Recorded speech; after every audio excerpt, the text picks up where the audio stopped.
Vamos ao recado do Senhor para as nossas vidas. Estão preparados? Feche teus olhos por um instante. Coloca a mão no teu coração. Fala assim: Senhor, Senhor, fala comigo através da tua palavra agora. Aquieta meu coração, no nome de Jesus. Amém. Queridos, quem aqui já fez alguma reforma ou está fazendo reforma na casa, no apartamento, no carro? Quem aqui já fez isso ou está fazendo? Dá muito trabalho? Dá, né? Suja bastante. Mas o resultado de tudo é que fica bonito, que fica perfeito, que fica tudo organizado. Essa é a ideia da reforma. E estamos aí completando 500 anos de reforma protestante, então vamos um pouco aprender um pouco sobre reforma. Mas não sobre a protestante, mas há 700 anos antes de Cristo teve uma reforma também. E o que é que aprendemos com essa reforma? Abra a tua Bíblia, segundo livro de Reis, no capítulo 22. Chama-se Reforma de Josias. Temos um Josias aqui.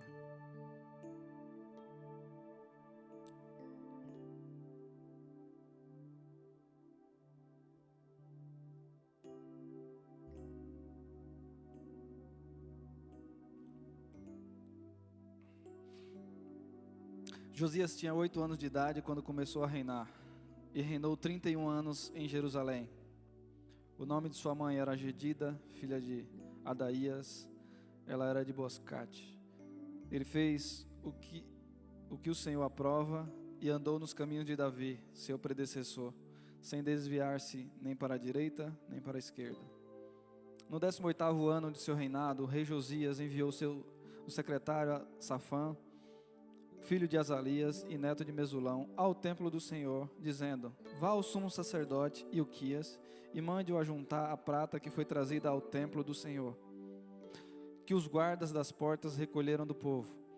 Eles deverão entregar a prata aos homens nomeados para supervisionar a reforma do templo, para poderem pagar os trabalhadores que fazem os reparos no templo do Senhor, os carpinteiros, os construtores e os pedreiros. Além disso, comprarão madeira e pedras lavradas para os reparos no templo.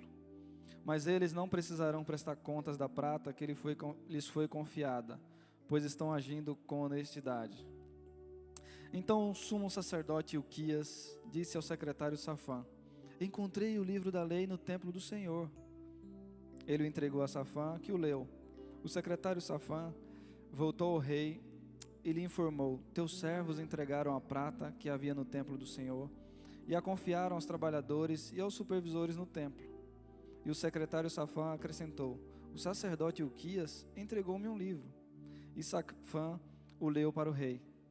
Assim que o rei ouviu as palavras do livro da lei, rasgou suas vestes e deu estas ordens ao sacerdote Ilquias, a Aicã, filho de Safã, a Acbor, filho de Micaías, ao secretário Safã e ao auxiliar real Asaías: vão consultar o Senhor por mim, pelo povo e por todo Judá acerca do que está escrito nesse livro que foi encontrado. A ira do Senhor contra nós deve ser grande, pois os nossos antepassados não obedeceram às palavras desse livro, nem agiram de acordo com tudo que nele está escrito ao nosso respeito. Vai para o capítulo 23, irmão.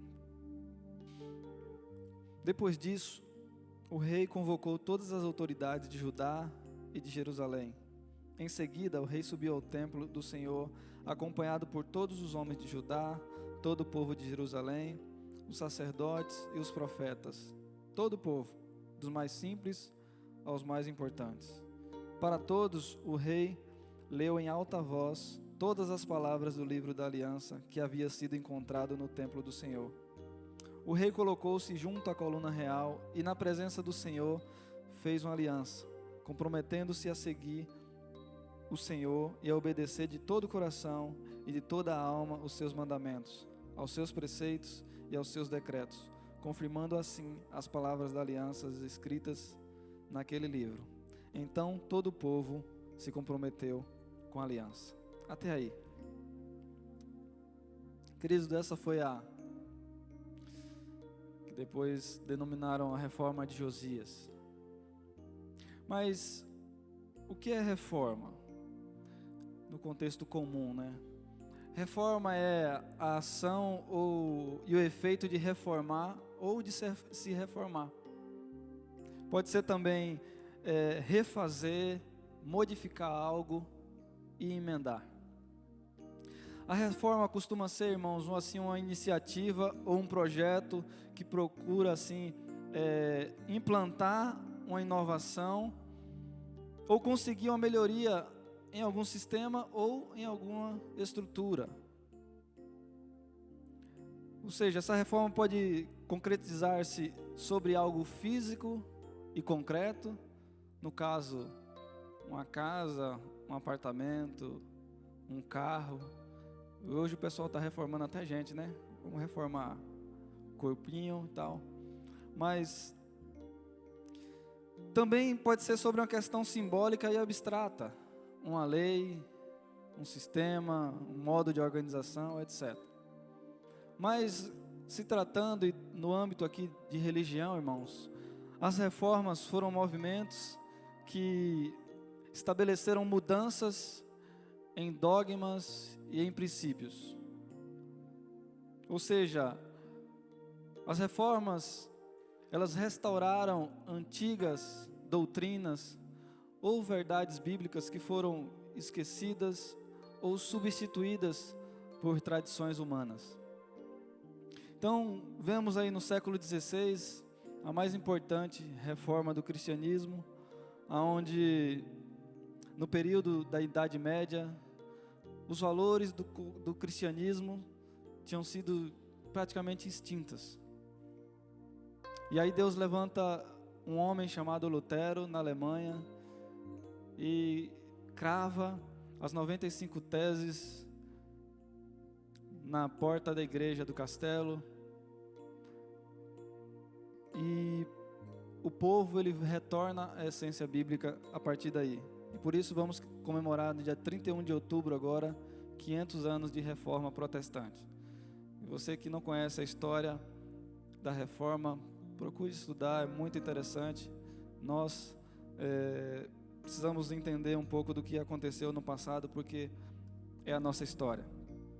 E depois, em pouco tempo, a gente vê que a reforma se espalhou em toda a Europa, onde Deus também iluminou o coração do seu povo a voltar para a essência bíblica. Então vemos na França, na Suíça e depois os avivamentos durante a história na Inglaterra, no país de Gales, na Escócia, enfim, toda a Europa foi alcançada por isso. Já o avivamento, irmãos, João Calvino, ele define como uma onda que varre a igreja de tempos em tempos, despertando-a e tirando-a do marasmo. É a passagem da fé menor para a fé maior, do cálice pela metade para o cálice cheio, da entrega parcial para a entrega total, da mesmice de sempre para a novidade de vida, das obras da carne para o fruto ou os frutos do Espírito, da posse do Espírito para a plenitude do Espírito, e em suma, geralmente menos durável do que uma reforma. Mas, irmãos, reforma e avivamento, eles caminham juntos, tá? Reforma e avivamento caminham juntos. E tanto um como o outro, a gente sabe que é iniciativa de Deus, onde Deus é soberano. Deus ele envia na hora que Ele quer, mas nós, eu e você, nós somos responsáveis. Nós participamos ativamente desse processo. Amém? E a igreja brasileira, irmãos, precisa de uma reforma. O nosso culto precisa de uma reforma. A nação brasileira precisa de uma reforma. E estamos vendo já sinais aí do que Deus vai fazer. Mas eu não quero falar das reformas que houveram no século XVI. Eu quero voltar 7 séculos antes de Cristo. Nesse texto que a gente leu, nós vamos ver aí uma experiência de reforma do povo de Deus. E aí vemos a história de Josias, onde pelo menos 60 anos antes, 57 anos antes, o seu bisavô Ezequias, ele fez um bom reinado, onde Deus abençoou a nação durante o reinado de Ezequias. Mas a partir daí veio a decadência do povo de Israel. 55 anos com Manassés e mais 2 anos com Amon, que era o pai e o avô de Josias. Está na galeria dos piores reis de Israel. Ou seja, Josias, ele nasce sem uma referência.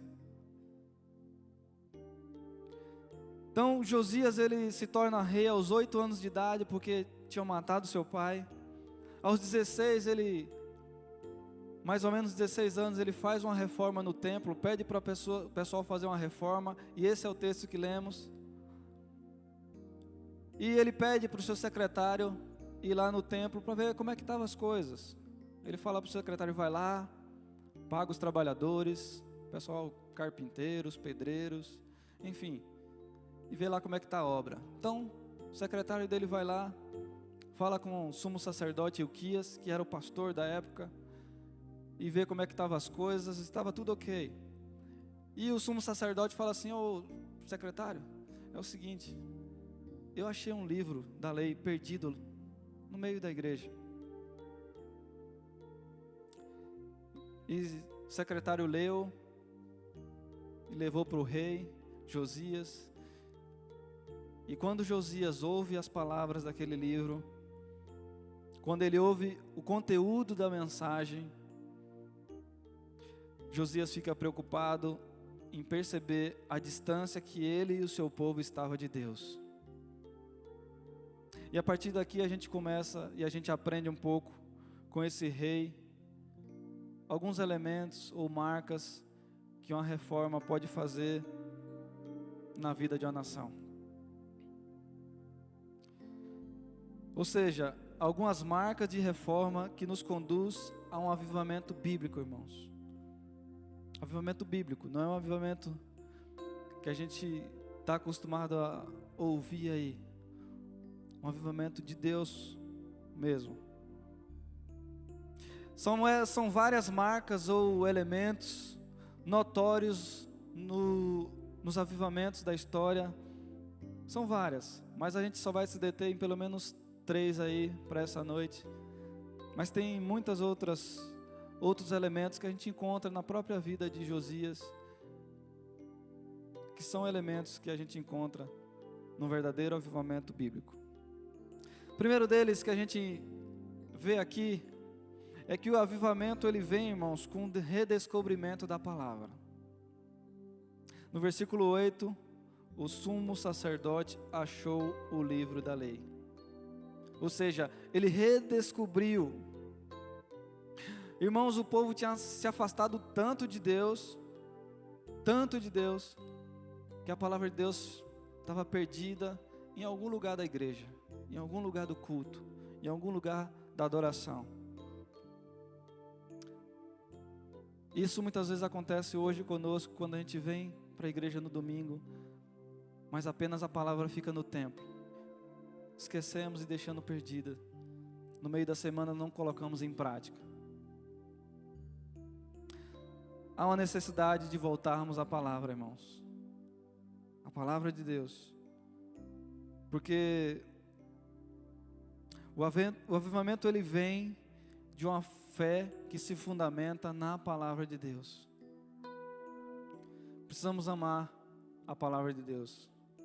Precisamos amar a lei do Senhor. Porque, irmãos, não podemos ficar indiferentes com a palavra de Deus. Tanto o povo como o sumo sacerdote, eles ficaram indiferentes com a palavra de Deus. E hoje vemos, infelizmente, quanto o povo de Deus tem ficado indiferente com a palavra de Deus. Sabe? Eu contei de manhã que uma vez um pastor, ele foi visitar outro e quando ele chega na sala, o outro pastor está sentado com a Bíblia aberta no colo e assistindo o Faustão. Imagine aí. O que é que esse cara ele vai pregar à noite no culto?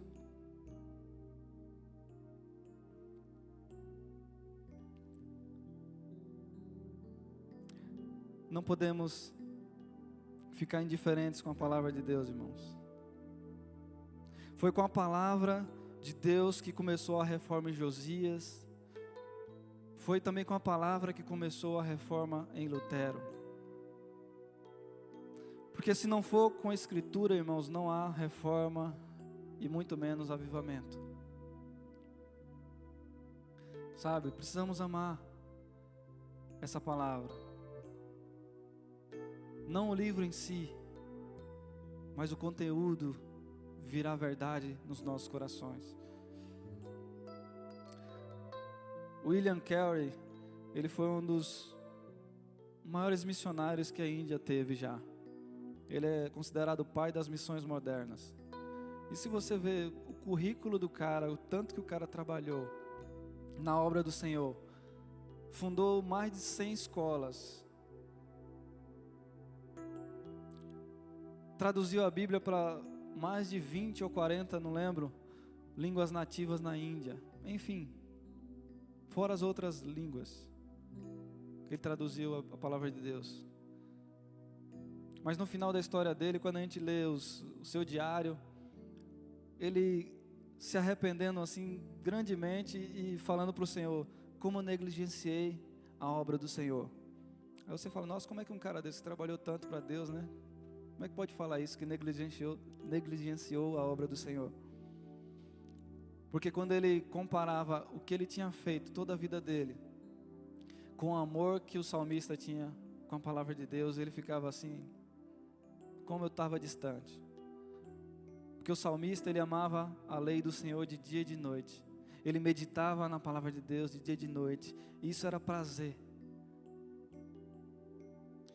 Então, irmãos,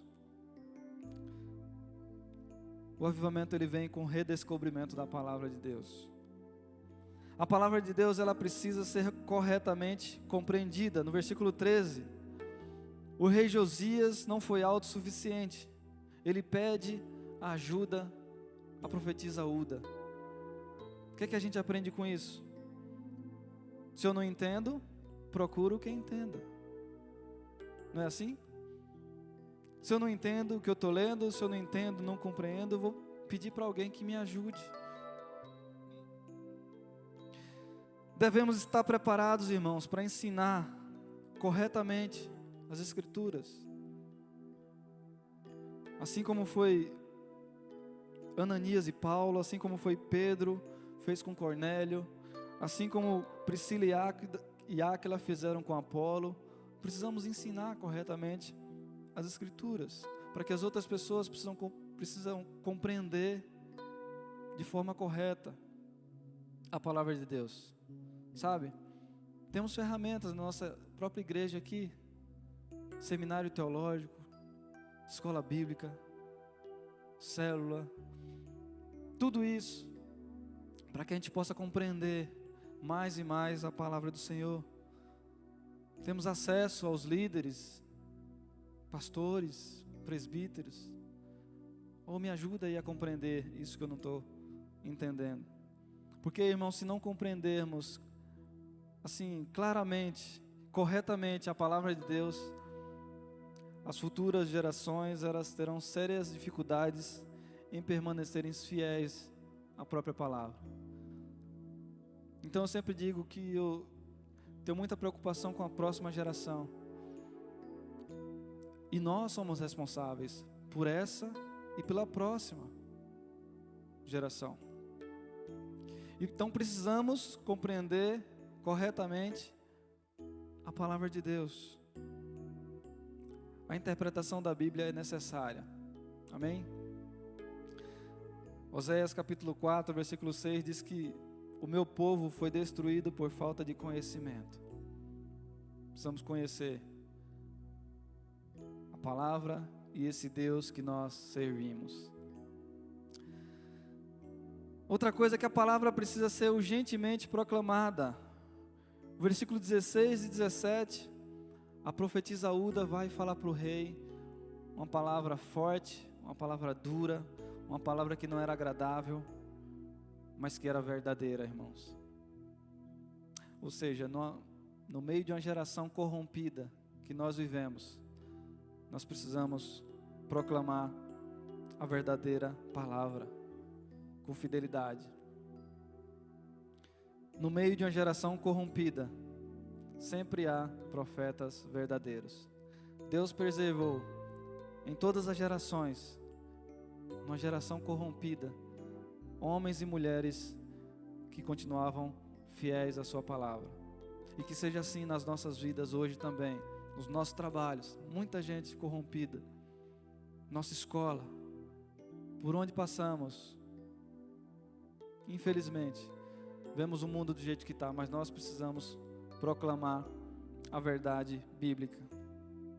2 Timóteo 4, 3 e 4 diz assim: pois virá o tempo em que não suportarão a sã doutrina, pelo contrário, sentindo coceira nos ouvidos, segundo os seus próprios desejos, juntarão mestres para si mesmos. Eles se recusarão a dar ouvidos à verdade, voltando-se para os mitos. Você, porém, seja sóbrio em tudo, suporte os sofrimentos, faça a obra de evangelista, cumpra plenamente o seu ministério. O apóstolo Paulo está falando aqui com Timóteo.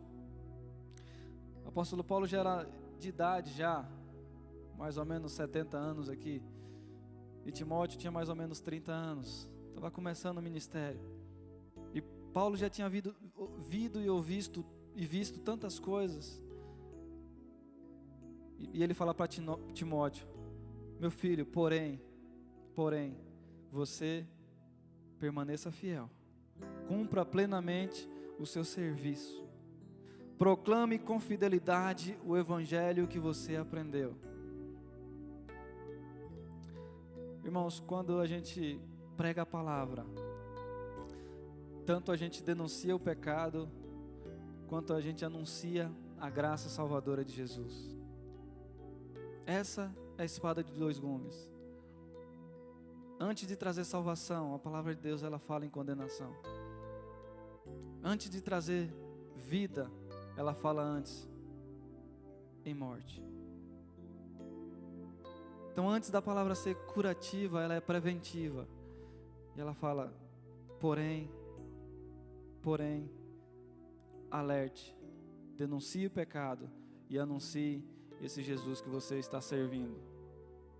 Ezequiel 33 fala que o atalaia que não alerta fica culpado perante Deus.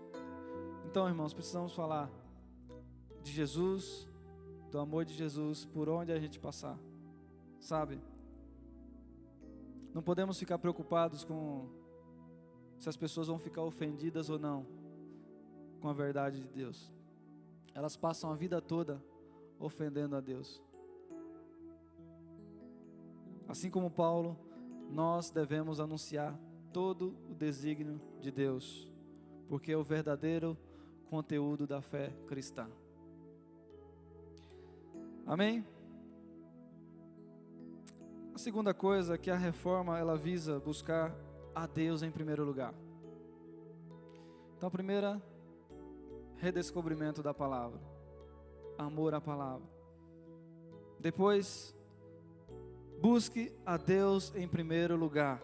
No versículo 2, a Bíblia diz que Josias começou a buscar o Deus de seu antepassado Davi. Em Crônicas, 2 Crônicas, capítulo 34, vai dizer que ele ainda moço. Irmãos, se quisermos restaurar os fundamentos da nossa fé, a prioridade é a pessoa de Deus em nossas vidas.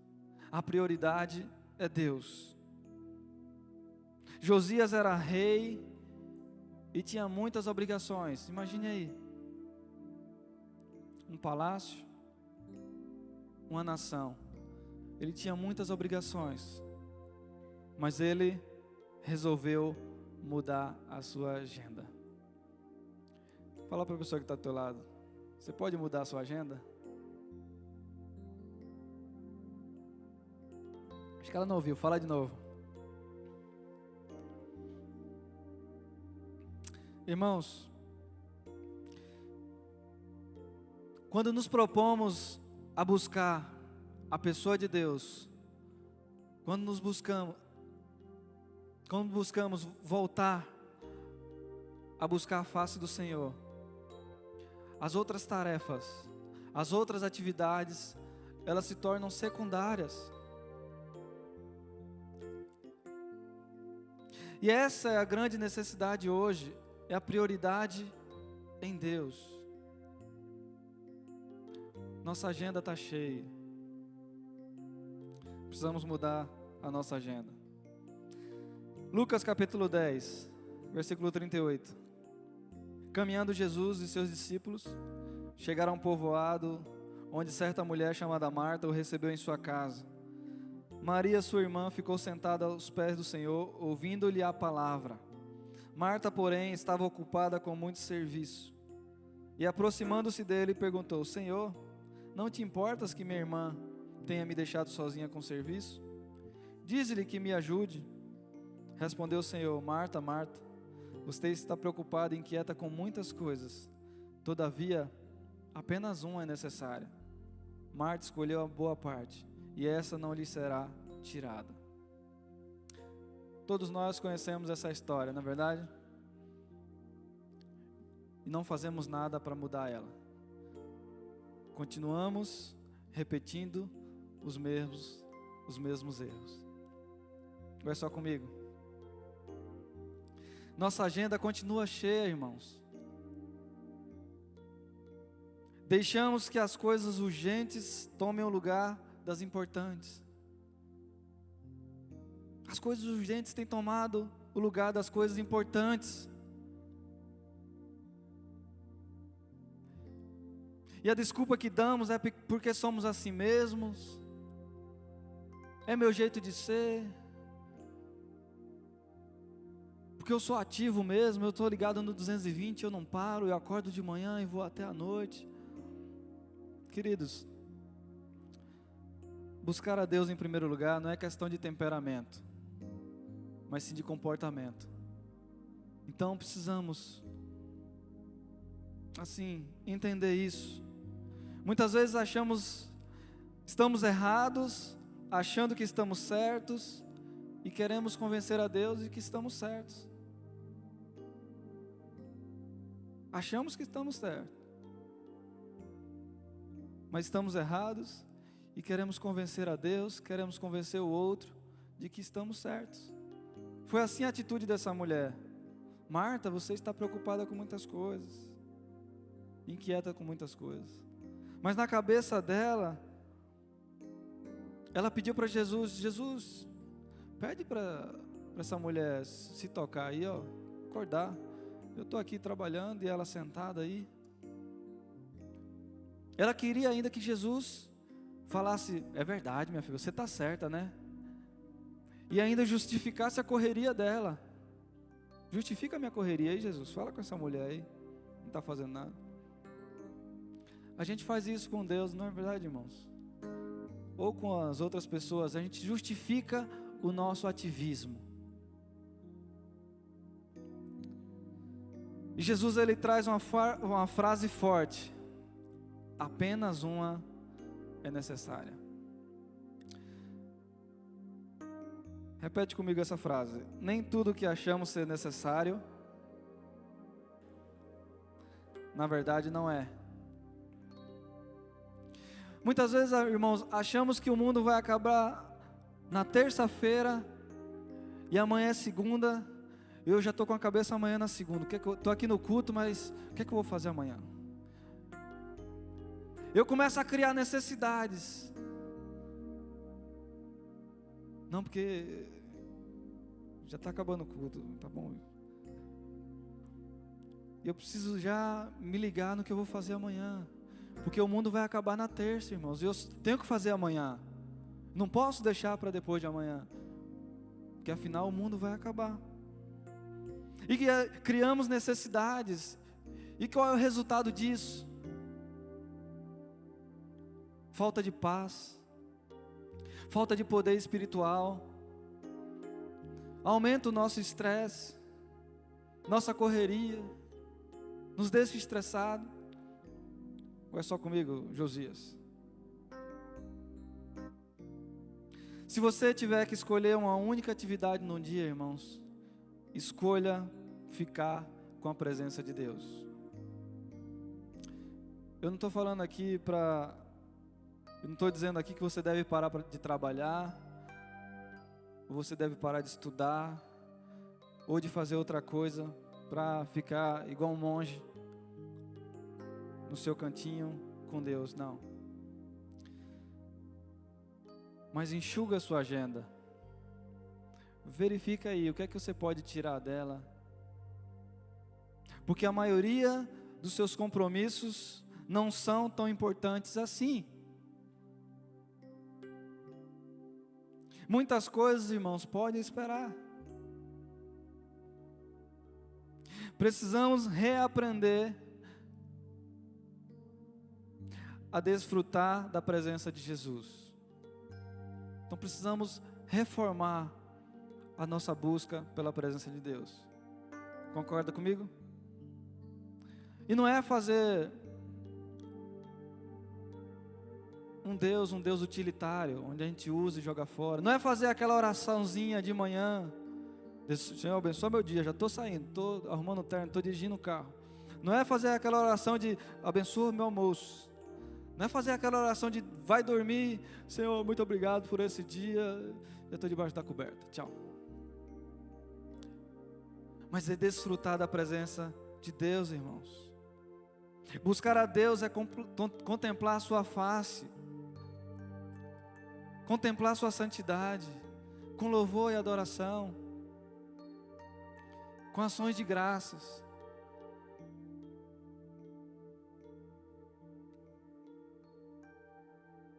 Porque a proposta de Deus para com o homem, desde o jardim do Éden, foi relacionamento, irmãos. E precisamos reformar a nossa busca para com Deus. Nosso anseio pela presença de Deus, fome e sede da presença de Deus. Sabe?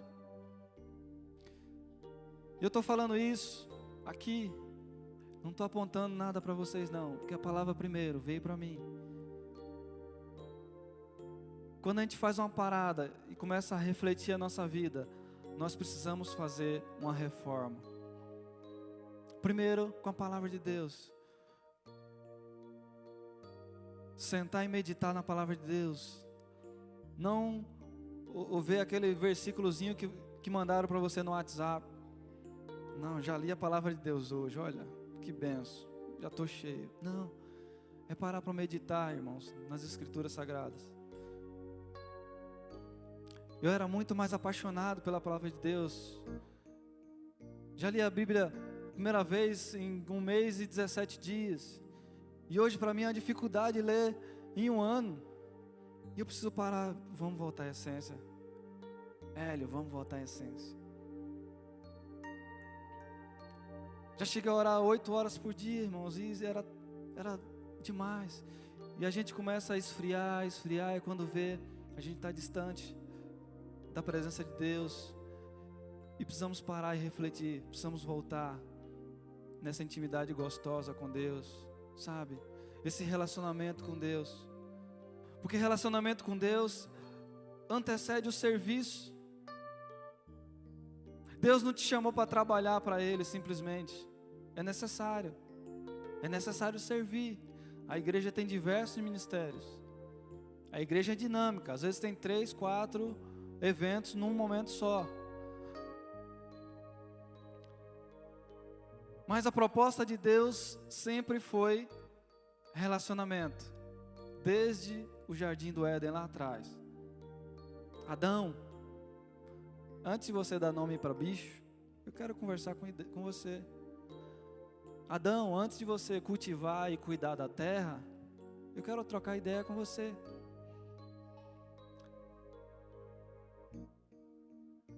Deus não me chamou, irmãos, para trabalhar simplesmente, mas sim para ter um relacionamento, sim para ser amigo de Deus e levar as outras pessoas a terem um relacionamento com Ele, baseado no amor, não em serviço.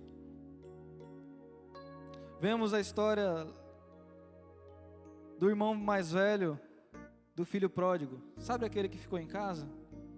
O outro estava distante de Deus. O outro estava dentro de casa, mas o seu entendimento de relacionamento com Deus era a base do serviço. Lucas capítulo 15, versículo 29, olha a resposta dele, falando com o pai: olha, esses anos tenho trabalhado como um escravo ao teu serviço e nunca desobedeci as tuas ordens. Nunca desobedeci as tuas ordens. Trabalhei como escravo na tua casa. E o relacionamento com Deus, irmãos, não é baseado no serviço. O serviço é necessário. Aos líderes de ministérios que estão aqui, tudo isso é necessário. Serviço, sabe, João? Eventos, programas, dízimos, ofertas, tudo é necessário, mas nada substitui a presença de Deus. Precisamos desfrutar mais da presença do Pai, irmãos.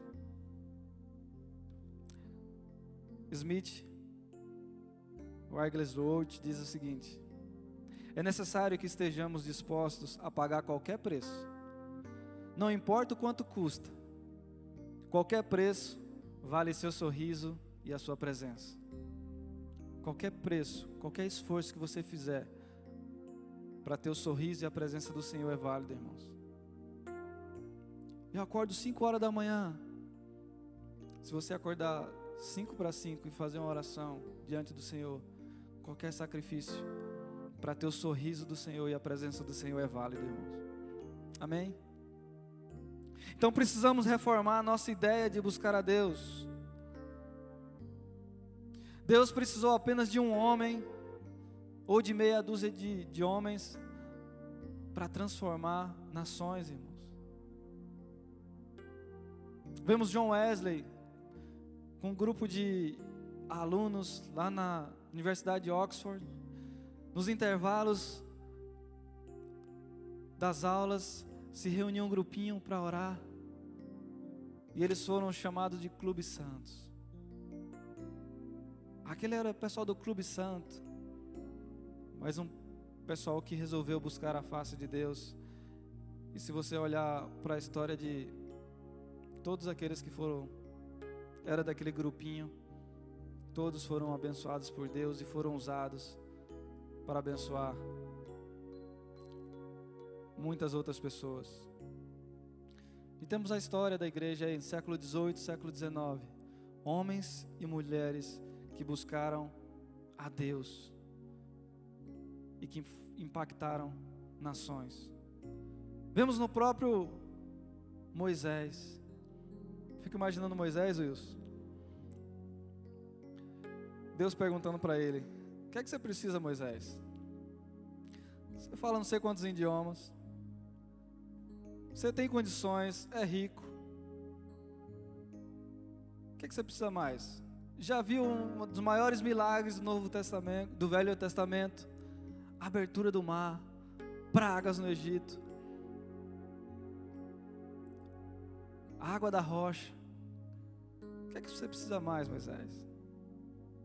Eu quero ver tua face, Senhor. Eu quero ver tua face, Senhor.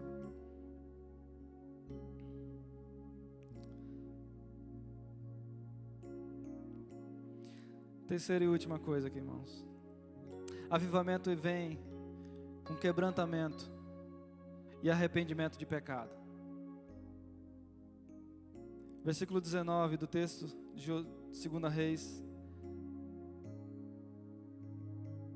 diz o seguinte: já que o seu coração se abriu e você se humilhou diante do Senhor, ao ouvir o que falei contra esse lugar e contra os seus habitantes, que seriam arrasados e amaldiçoados.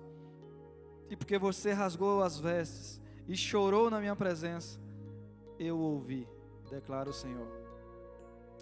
Queridos, a graça, ela se manifesta, ela vem quando há quebrantamento e quando há arrependimento de pecado. Quando há quebrantamento dos nossos corações. Cantamos uma música aqui, quebranta o meu coração.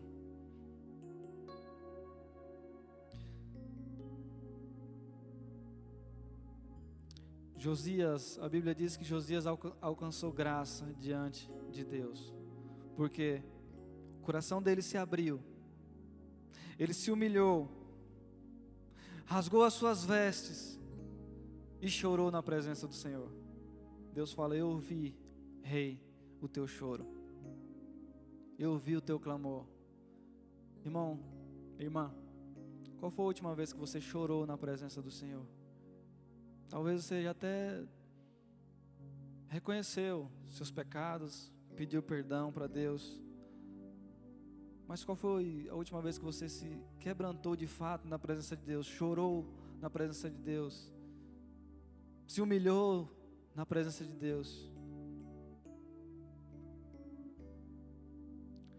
Salmo 51 diz que Deus não despreza o espírito quebrantado, nem o de coração contrito.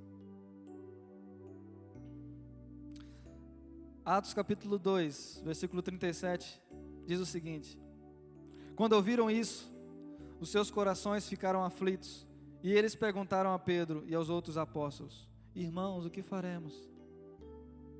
O que faremos? Pedro respondeu: arrependam-se, e cada um de vocês seja batizado em nome de Jesus Cristo, para perdão dos seus pecados, e receberão o dom do Espírito Santo. Pois a promessa é para vocês, para os seus filhos e para todos os que estão longe, para todos quantos o Senhor, o nosso Deus, chamar.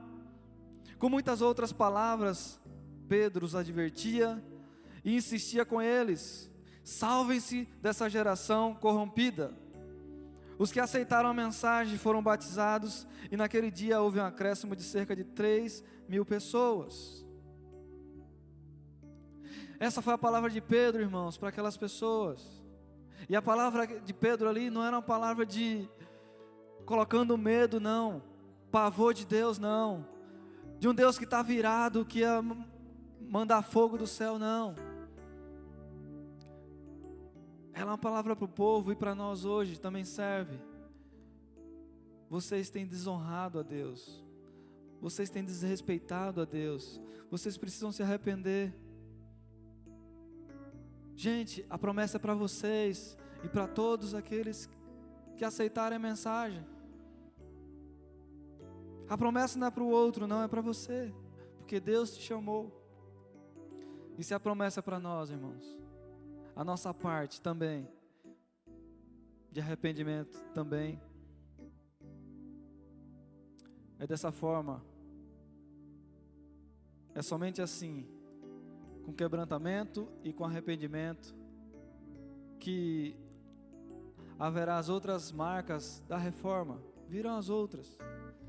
Quando a gente se propõe a ser quebrantado na presença do Senhor, a se humilhar na presença do Senhor, não para homens, para o Senhor, confessar os nossos pecados, sabendo que Ele é fiel e justo para nos perdoar os nossos pecados. Somente assim as outras marcas da reforma, somente assim os outros elementos da reforma virão. Que outros elementos são esses? Comprometimento com Deus, a salvação da tua família, das outras pessoas virão, a fé vai aumentar, o temor a Deus virá também, quando nós nos propormos a se arrependermos dos nossos pecados. Já estou encerrando, meu irmão, já estou caminhando para o final. No capítulo 23 que lemos, Josias, ele renova a sua aliança com o Senhor. E vemos que ele faz uma limpeza na nação de Israel. Ele tira os ídolos que estavam em todos os altares, por todas as regiões. Ele faz um comprometimento, ele renova a sua aliança com o Senhor, chama todo o povo e fala: Senhor, todos nós pecamos, queremos renovar a nossa aliança com o Senhor.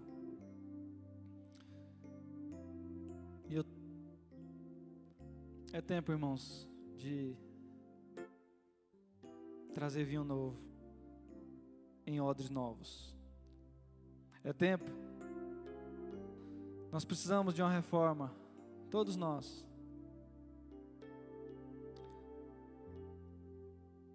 Porque somente através dessa reforma é que o avivamento virá. Somente através dessa reforma que fizemos na nossa vida, na nossa casa e no nosso templo. Porque a palavra de Deus diz que nós somos o templo do Espírito. Somente assim é que vamos participar de um avivamento, tanto individual quanto coletivo, tanto pessoal como igreja no coletivo. Abacuque, em seu livro, no capítulo 3, ele faz uma confissão ao Senhor, uma oração de confissão. Ele fala: Senhor, ouvi falar da tua fama, tremo diante dos seus atos. Realiza de novo em nossa época as mesmas obras, faze-as conhecidas em nosso tempo.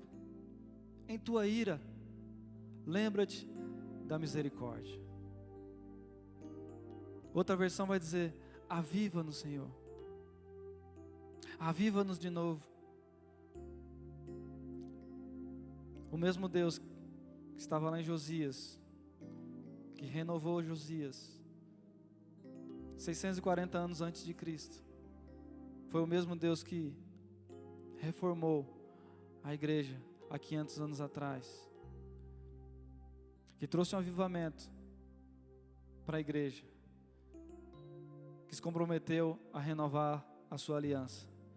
E esse mesmo Deus é o mesmo Deus que está aqui essa noite e que deseja também fazer algo novo na tua vida e na minha vida.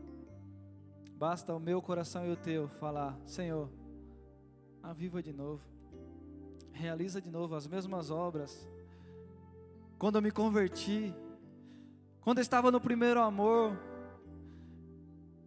que tudo para mim eu era apaixonado pelo Senhor, falava de Jesus para o cachorro que estava na rua, para o poste, para todas as pessoas. Realiza de novo, Senhor. Nós precisamos de uma reforma, irmãos. Nós como igreja precisamos de uma reforma. Então vamos mudar o nosso jeito de ser igreja? Amém? Vamos mudar as nossas atitudes, os nossos hábitos, a nossa forma, ideia em relação à palavra, em relação à nossa busca por Deus. Há uma frase, eu gosto muito dela, foi escrita uns 200 anos depois de Cristo, em oração de uma mulher, é uma oração de uma mulher. E ela diz o seguinte, Wilson: Senhor, se eu te adorar pelo paraíso, exclua-me do paraíso. Se eu te adorar por medo do inferno, lança-me no inferno. Mas se eu te adorar pelo que tu és, não esconda de mim a tua face. Precisamos adorar, queridos, voltar a amar esse Deus da palavra como nunca fizemos antes. Isso começa de um ato. Uma frase que diz o seguinte: um ato muitas vezes praticado, ele vira um hábito. Um hábito muitas vezes praticado vira um vício. E um vício muitas vezes praticado vira a nossa essência, vira natureza. Isso vale para as coisas negativas quanto as coisas positivas. No que se trata a gente aqui essa noite, no que diz respeito à volta à busca do Senhor, no que diz respeito a amar a palavra do Senhor, começa de um ato. Vamos começar a ler a palavra de Deus, que muitas vezes está esquecida. Temos 30 Bíblias em casa, hebraico, grego, inglês, e muitas vezes ela fica esquecida, escondida. Vamos ler um capítulo por dia. Começa com um ato. Começa a orar 5 minutos por dia. E aquilo vai virar um hábito seu, vai virar um vício, e vai virar uma essência, a sua natureza. Você não vai conseguir viver sem fazer isso.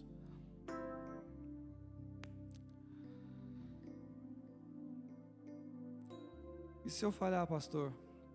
Recomece. Volte de novo. Vai para o início de novo. Não desista, não podemos parar, irmão. Somos falhos, é verdade. Quando a gente se compromete a fazer alguma coisa, a gente não tem essa persistência, mas vamos voltar, recomeçar. Comece a partir de hoje uma reforma no seu templo, na sua casa, no seu coração. Vamos ficar de pé.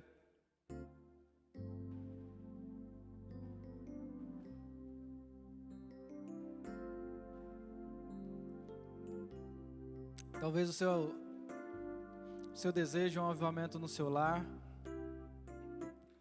Deus, eu preciso que minha casa seja avivada. Meu marido, minha esposa, os meus filhos.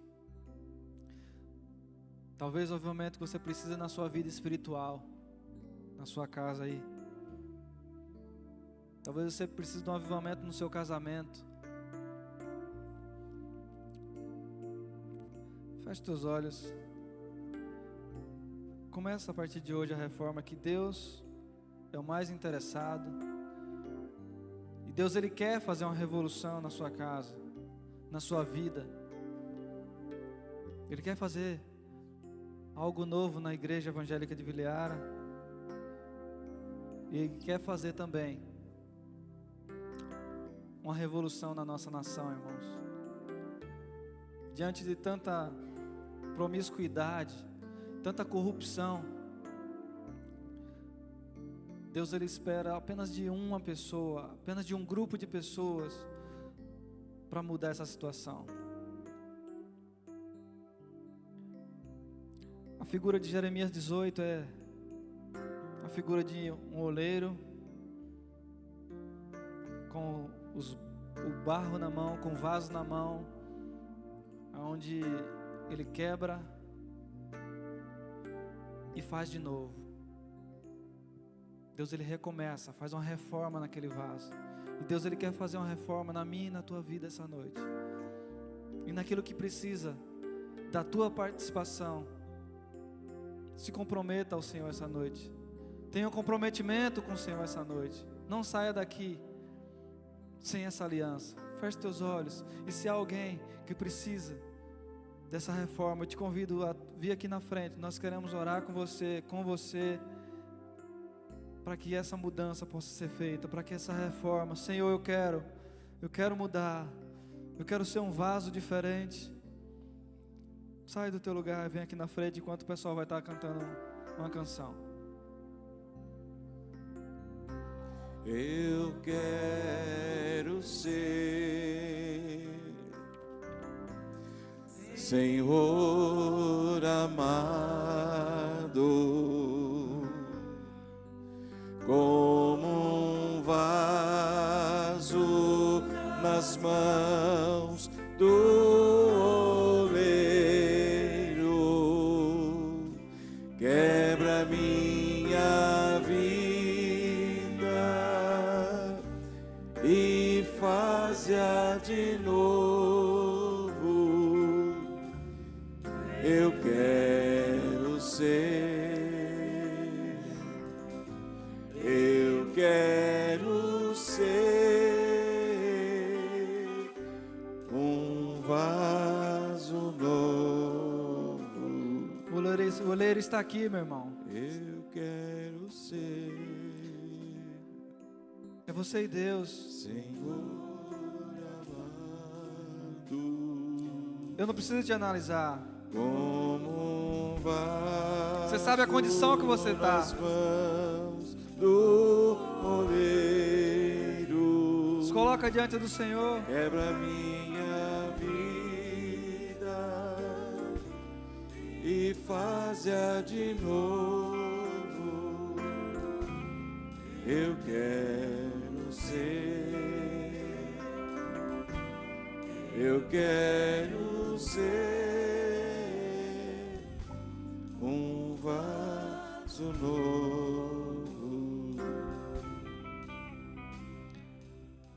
Pai Santo, essas pessoas, ó Pai, que vieram aqui à frente, elas sabem a condição delas.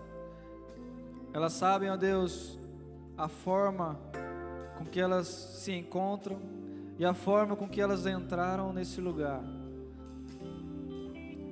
E elas percebem, Deus, que precisa, Senhor, de uma reforma. Por isso, ó Deus, faz de novo, ó Pai. Aviva teus filhos. Que eles possam voltar, Senhor Deus, às práticas do verdadeiro evangelho, de amar ao Senhor, de contemplar a tua face. Ó Deus, a beleza da tua santidade, Senhor. Faz de novo, Senhor, no nome de Jesus. Faz de novo, Senhor. Trabalha nessas vidas, ó Pai. Que elas possam sair daqui, ó Deus, de uma forma diferente, Deus. Traz o avivamento que esperamos, ó Pai. Mas que seja a partir de nós. Nós queremos ter participação. Nós queremos, ó Pai, ter essa iniciativa também, ó Deus, de ser usados por Ti, Senhor. Reforma, Senhor Deus, as nossas casas. Reforma, Senhor, os casamentos. Reforma, Senhor Deus, os lares que estão destruídos, ó Pai. Reforma, Senhor Deus, a nossa vida espiritual, a nossa forma de busca ao Senhor, a nossa forma, Senhor, de adoração, do culto, no nome de Jesus. Muitas vezes somos indiferentes, muitas vezes, ó Pai, entramos num culto desse e se tornando secos, sem vida. Saímos do mesmo jeito ou pior, e a semana volta a ser a mesma, e se torna rotina, e se torna mesmice, e se torna chato, Pai, e as coisas não mudam, as coisas não caminham. Parece que andamos como um caranguejo ou para trás, ó Deus. Tem misericórdia nas nossas vidas, ó Pai. Desafia a tua igreja, Senhor. Desafia a tua igreja, Senhor. Aviva de novo, ó Pai. Nós queremos uma mudança nessa nação, Senhor. No nome de Jesus. No nome de Jesus. No nome de Jesus. Amém. Aleluia. Vamos cantar, irmãos, essa canção. Aleluia. Eu quero ser, Senhor amado, como um vaso nas mãos do oleiro. Quero a minha vida e faz-a de novo.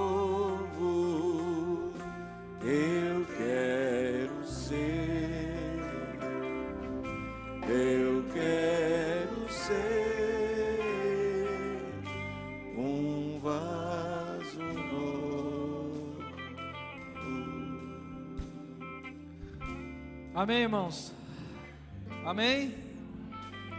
Irmãos, todas as reformas que aconteceram nesses países, as outras coisas foram mudadas. A educação, a economia, a segurança, a vida material, porque as nações entenderam que precisavam de uma reforma. E quando entendermos para a nossa vida espiritual essas verdades,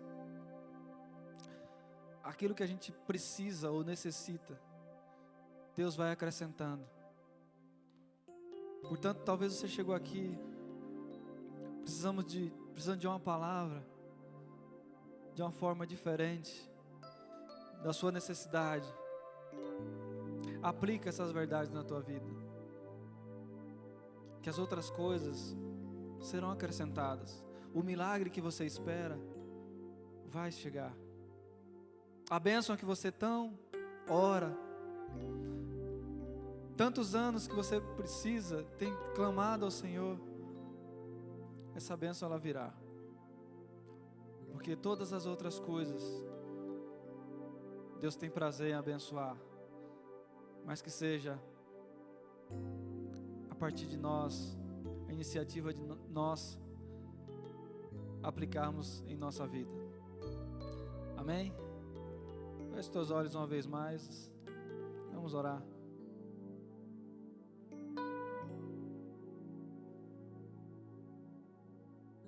Jesus, muito obrigado pela Tua palavra, Senhor. Eu sei que é viva e eficaz, e que essa palavra, Senhor Deus, não fique no templo,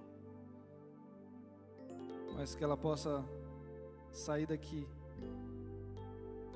ó Deus, nos nossos corações, que nós possamos aplicar na nossa vida aí fora, Pai. Deus, o mundo é mau, as coisas são más, mas nós precisamos e carecemos da Tua graça sobre as nossas vidas. Que esses valores, ó Pai, eternos, não venham assim, ó Deus, sumir e cair no esquecimento do nosso coração.